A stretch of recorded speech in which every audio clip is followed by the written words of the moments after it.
When you were in Riga, did you notice any changes taking place within the ghetto? After the Warsaw things, they were very strict on us. They began to be a little more strict on us. The SS, they were more visible SS. When was that? Around when? When was it? Maybe 43 or something like that. And the Russian came. We were in a double jeopardy. The Russian came closer, and the Warsaw ghetto over there, and they had to watch us very close. But still, you could live there in the ghetto. As long as you were in ghetto, you could live there. If they let you live. It's not, but you could, if they let you live. Because you work between the non-Jewish people. Everybody went out to work. They work between non-Jewish people. And if they work between the Wehrmacht, they help you too. Like I tell you, the guy gave me soup every day. He ordered the girls to give you a soup. It was against the German rules. But you were a handwerker, and there's no more rules. He is ordered. Stabsmeister, that must be, I think, like a colonel or something like a rank from the office people. The office people. He was running a big office. He had over there about 200-300 Jewish people only, besides the non-Jewish people. Did you ever get sick in the ghetto? Knock on wood,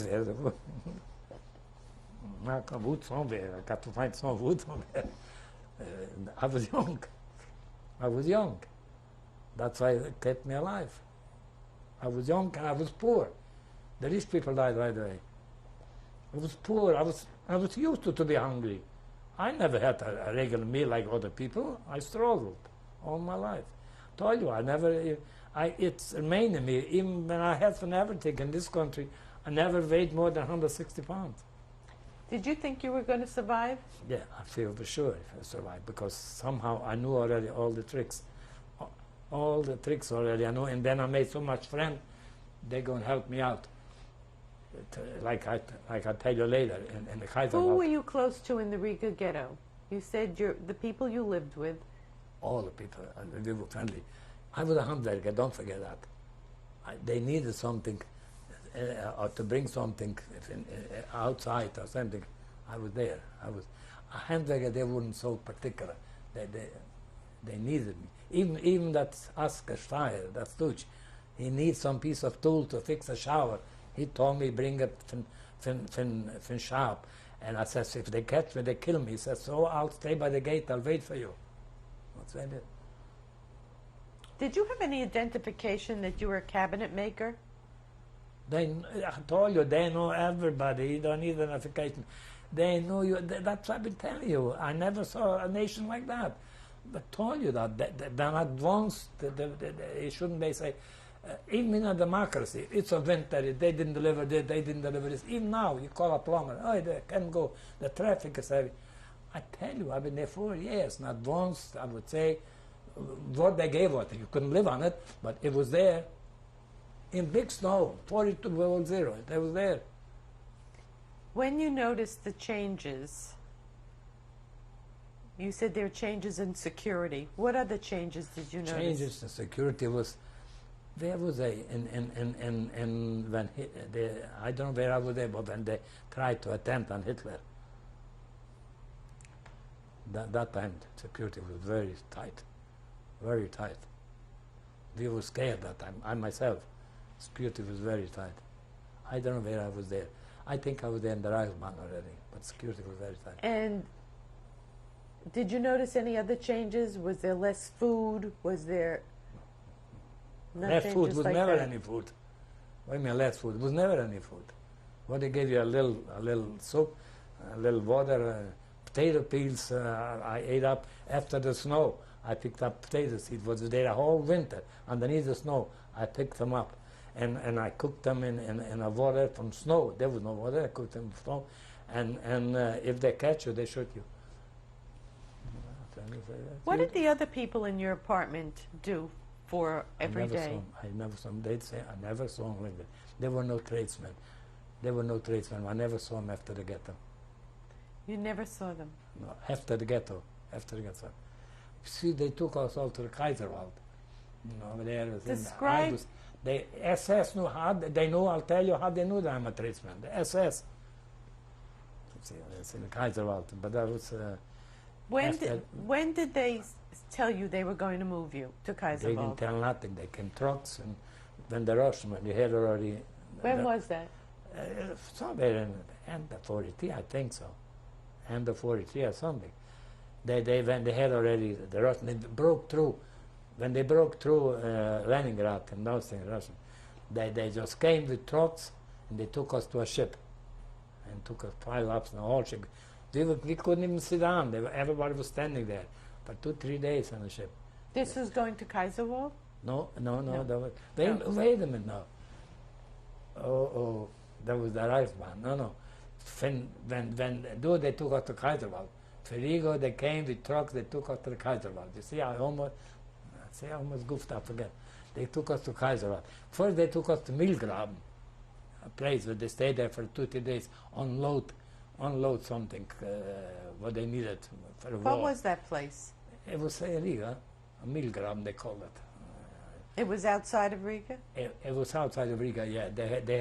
They probably shipped away stuff, Germans, where they had to ship away. They loaded trains or something. And from Milgraben, they took us to Kaiserwald. They took us, stripped us, they gave us their striped clothes, but the shaving, that was the shave things. And in the morning, 3 o'clock in the morning, sailing Canapil, stayed there with canes, the guns was in the pocket. The half of them died, never on the floor. And what was my job there?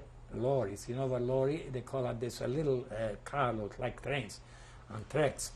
They put rocks and they put us from over there and from one place to the other place. And when I was pushing a lorry, like skinny over there, and a guy comes to me, assessment, and says, Mermelstein, come on here. Assessment calls you, then you know you're finished. But somehow he called me, he took me in the cabinet shop.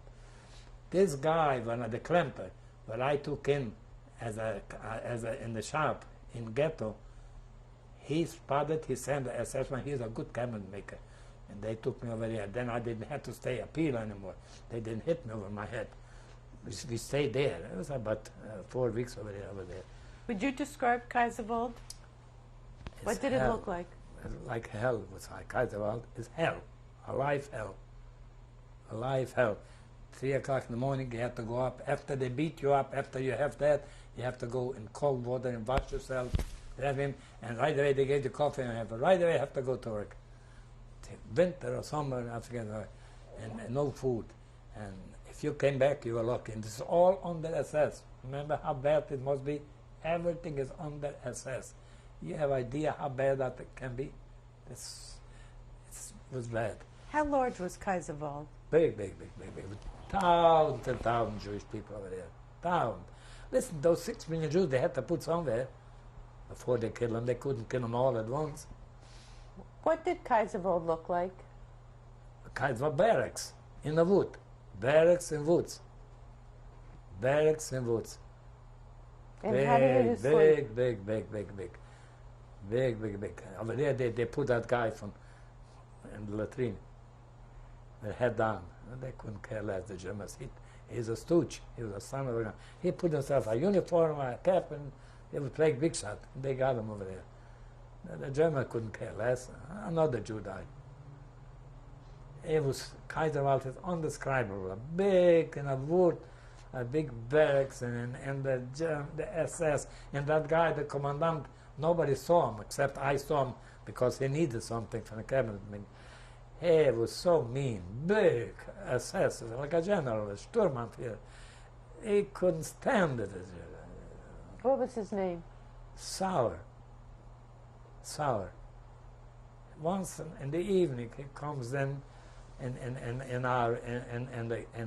cabinet shop, and he's looking for a cabinet man. They all were scared. Everybody was scared of him. But they were the Handwerker. They were 10 or 12.